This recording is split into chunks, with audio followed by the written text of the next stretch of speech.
Welcome to Real Talk with Reginald D. I'm your host, Reginald D. On today's episode, I have an amazing young man that stopped by to join us today.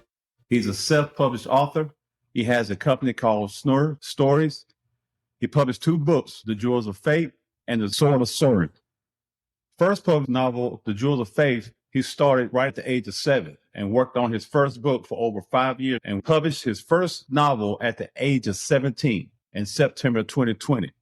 The Jewels of Faith was announced as a top 10 finalist for the Author Elite Awards in the fantasy category. Now, the second published novel, The Sword of Sorenth, was released a few years later.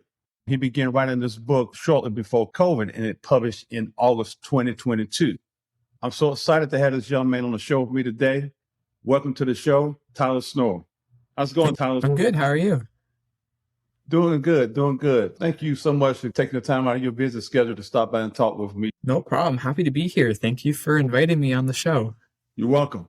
So let me ask you a question. How did you find your purpose and gift at such a young age?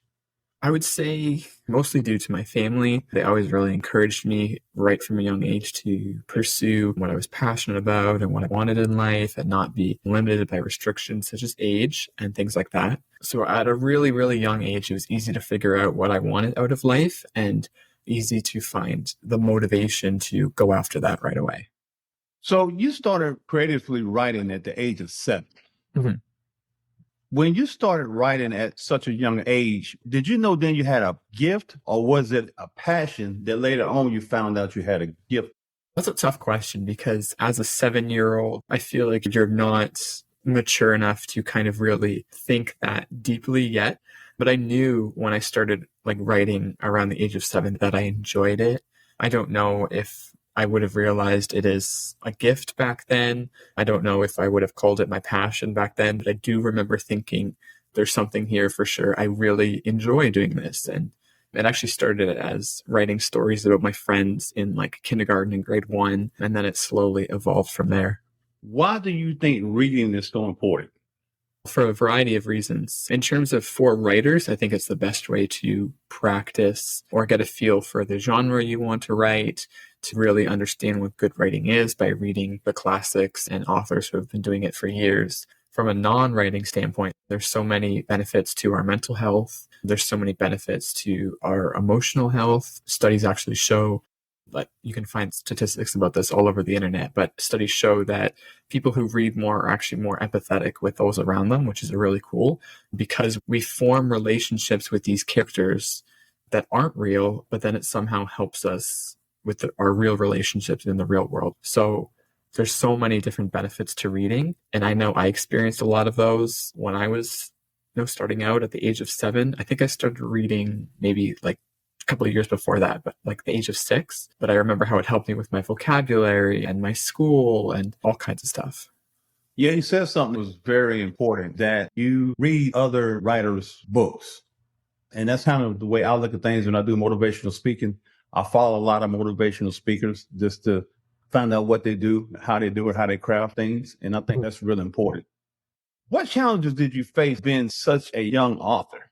Definitely dealing with the stigma that you have to wait until you're older before you can do anything worthwhile or important, or the idea that you have to follow a set path. So, you go through elementary school, then you go to high school, and then once you graduate high school, you go to college or university or maybe the trades. But there's a certain system that you have to follow. And then once you go through all of those steps, then, you're considered, doing something worthwhile for the economy or for providing for your family and all of that. So I really struggled with that in the beginning. And then as I got momentum going, I really learned to block out those voices. And it was people who have spoken into my life that have told me that people who are critics, you just don't listen to because they're either not in your inner circle providing you advice, or they don't understand reading, writing, owning a business, all of that. So why would you listen to their opinion? So it took me a while to really block that out. But once I did, it made all the difference. Yeah, you're correct about that. I always tell people when you have a burning inside of you for something, you need to go for it. Absolutely. And don't worry about what people say at all, because at the end of the day, it's your vision, it's your purpose, and it's your gift, not theirs. Absolutely. So let's talk about the first novel, The Jewels of Faith. What was that about? Well, I have it here with me right now. So it is Okay. about a boy. He finds out his whole life's a lie. When teenagers start disappearing all over New York, he learns that magic is real, and there's a world called Echinacea that's full of it. Not only that, but he gets summoned by their queen to carry out a secret request. And this was my first one in the series that I published just under 4 years ago now. Now, I'm going to mess with you on this. This book, The Jewels of Faith, is over 400 pages, right? It is just under 400 pages. I believe Just under it's 400 pages. Okay. 387. Oh, no, 392. I was close. 400. 400, pretty much. 400. So this is what amazes me. Most people, when they go get a book and it's 400 pages, some people just put it back on the shelf because it's a lot of book. Yeah. It's intimidating. They don't feel like they have the time to do it or what have you. Then you have people who gets a book with those many pages and they'll start reading them because the book gets stale somewhere along the way. And they just stop reading it and things like that. But your book, The Jewels of Faith, people are saying great things about it. As a matter of fact, let me read a couple of reviews I have here. One reads, Tyler has clearly established himself as a talented author with his first novel, The Jewels of Fate. His creativity absolutely shines through the fantasy's characters, their unique language, and the kingdom.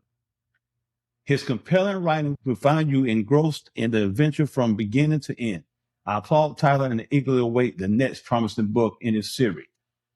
Then another one reads, draws you in from the beginning. If you love Harry Potter, Twilight, or Percy Jackson, this is a must read. Any fan of fantasy books should pick up The Jewels of Fate. Now, 400 pages. I'm trying to figure out, when you're writing, how can you stay that creative that long? How does that work? I'm not a writer, so I really don't understand. But I'm like, God, man, you got to really be bringing it.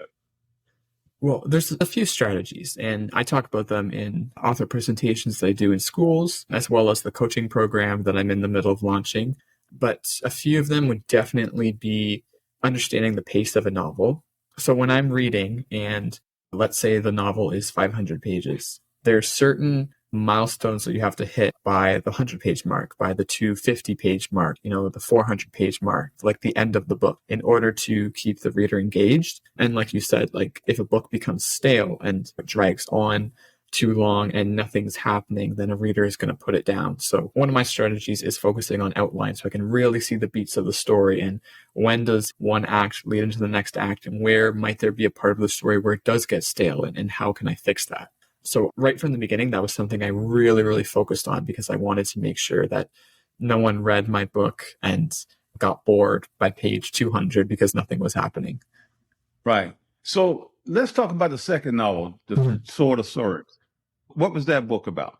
So The Sword of Sorenth is a continuation of the trilogy. It is about same characters, except it's more of a different setting. So as you can see from the cover, it's got a bit of like an icy, rocky kind of cavernous feel to it. And that's one of the main settings of the second book. So they travel to this, it's called the Uncharted Frostlands, and it's this vast open space with nothing but ice and rocks and caves and all of that, in order to find an ancient object that can break a spell. And it does reference a lot from the first book, The Jewels of Fate. So I recommend, obviously, since it's a series, starting with the first book and then moving into The Sword of Sorenth. Okay. So let me ask you this, Tyler. Where does the creativity come from? It's like you lay in the bed one night and you dream about something, or as you're going throughout your day, you just start thinking about stuff, or does it come from a lot of different places? It definitely comes from a lot of different places, but it's funny you mention that because I'm notorious for when I'm doing something else, like maybe I'm doing the dishes or maybe like I wake up in the middle of the night or something like that, or I'm out of the house and I'm away from my computer or notebook. And that's when an idea pops into my head. And then it's tough to remember that idea until I get back to my computer. For whatever reason, that constantly happens to me. And then when I'm sitting at my computer in the brainstorming phase thinking, okay, now it's time to hash this out, then it takes a while for the juices to flow. So it's hard to pinpoint one specific inspiration that I have. I say it's a culmination of all the books that I read growing up. I was a huge fan of Harry Potter, or still am to this day. I read Percy Jackson as a kid, The Hunger Games, Divergent series, Maze Runner. All these books, I feel like in some way influenced this series, or at least a little part of it, but I wouldn't be able to pinpoint like one specific moment that inspired the whole book. Right. You wrote one novel during the pandemic. Mhm. Was that different, a kind of weird feeling during a pandemic where everything was kind of like on lockdown or things like that? I don't know how bad Canada was. I know we were here in the United States. Mhm. Was it difficult writing during that time, or was it more of like, hey, I got this time on my hand and I'm going to go for it? How did that play out? Absolutely. So we were in lockdown, like a huge portion of COVID. And I mean, like the whole time I was writing The Sword of Sorenth, it was very challenging in terms of the pandemic. I found time was interesting because when COVID hit, I was just finishing my grade 12 year of high school. And there were so many responsibilities and projects I had to focus on in order to graduate properly, right? So it became hard to find the time to write, but I still kept at it because I knew I really wanted to get this second book written. And then once the summer came and school was done, then it became easier because there was nowhere to go. Unfortunately, you couldn't do a lot of the normal summer activities that a lot of people like to do. So I found that's when the writing of The Sword of Sorenth suddenly accelerated. And then it slowed again once I started university in September. In terms of like a few of the challenges, it's funny because one of the themes in The Sword of Sorenth is isolation. And I didn't really realize that until I had finished the first draft and kind of look back on it.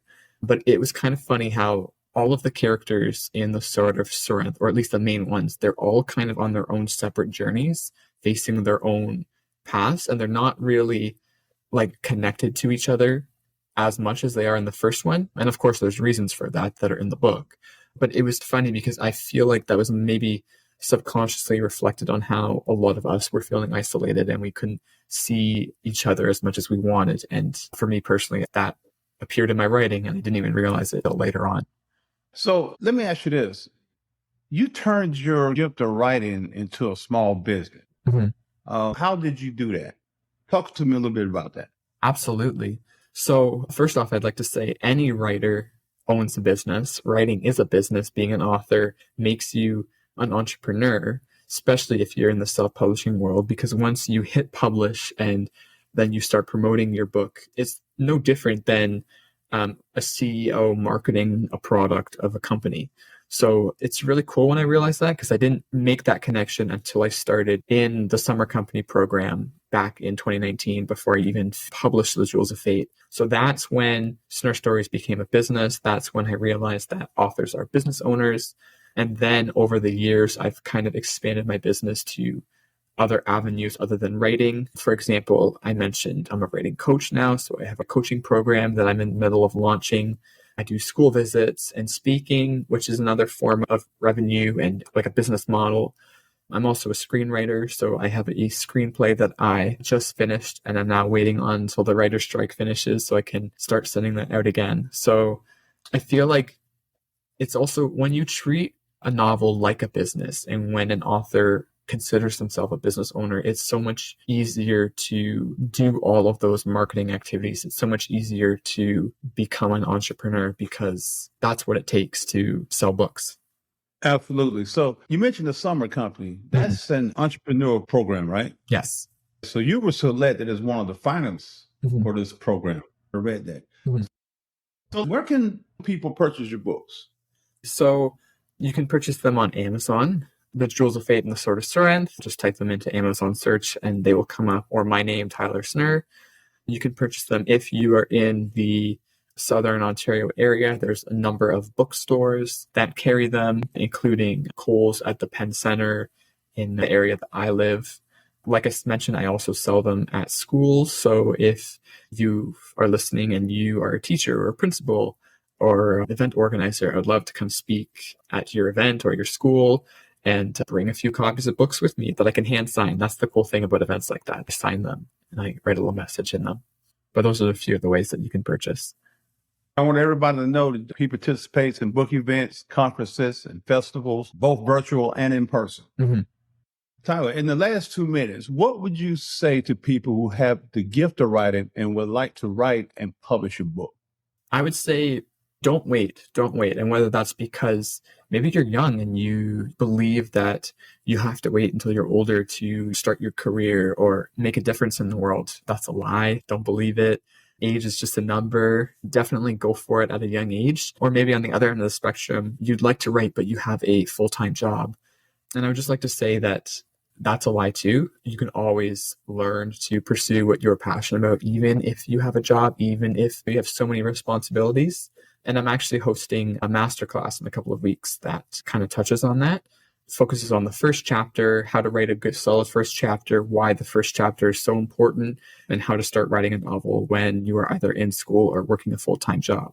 So if that's you, I'd love to invite you to my event happening on June 27th. Yeah, that's my biggest advice. Just go for it. Awesome. So how can people follow your journey and find you on social media? So I'm on all the social medias, Instagram, Facebook, Twitter, YouTube. My handle is @Snure Stories. You can also visit my website, www.snurestories.com. And my email, feel free to reach out and email me, info@snurestories.com. There you have it. Tyler Snure. You heard it from him. You're never too young to start. You're never too young to start. Starting early gives you an advantage, believe it or not. It does. Tyler, thank you so much, man, for stopping by and spending time with us. I know you're a busy guy, but I really appreciate this opportunity. Absolutely. Thanks for tuning in to Real Talk with Reginald D. If you enjoyed the show, please share with anyone you feel that needs to take this journey with us on being a better you. See you next time.